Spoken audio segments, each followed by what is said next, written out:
এই যে শীত পড়েছে, আমার বাচ্চারা কিন্তু বিছানায় ঘুমায় সব সময়। গরমকালে একটু নিচে, এর যেহেতু গরম লাগে নিচের বিছানা করে দিই, ইচ্ছা হলে নিচে শয়, মানে ঘুমায়।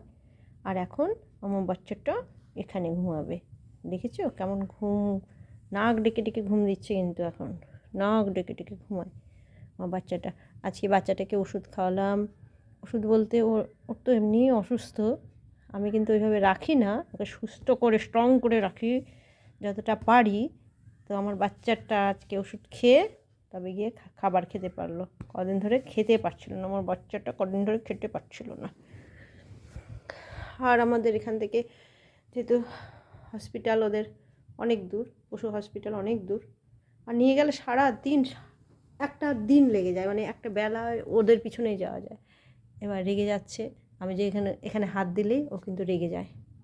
দেখলাই তো কেমন রেগে রেগে যাচ্ছে, কারণ ও ঘুমাচ্ছে, ঘুমের সময় ডিস্টার্ব। ওই দেখো, আর এখানে হাত দিলে তো এই দেখো, এখানে এই দেখো হাত দিয়েছি। আর আমার বাচ্চা রেগে যায়, একদম পছন্দ করে না। মা তুমি অসভ্য হয়ে গেছো, তুমি আমার কোথায় কোথায় হাত দিয়ে দিবা তার ঠিক নেই। ছেলে বড় হয়েছে গো, ছেলে বড় হয়ে গেছি, তোমরা বোঝো না কেন? হ্যাঁ না বাবা, রেগে গিয়ে একটু দেখা তো। হ্যাঁ, এটা কিন্তু সত্যি, ও একদম পুরো আলাদা। এখানে পেছন দিকে এইখানটা করে হাত দিলেও ভীষণ রেগে যায়। আমি ওই জন্য পারবো না। দেখো, দেখেছো, আমি শুধু ওর পেছনে হাত দিয়েছি তাই। এই দেখো দেখাচ্ছি, এই দেখো, ও একদমই পছন্দ করে না।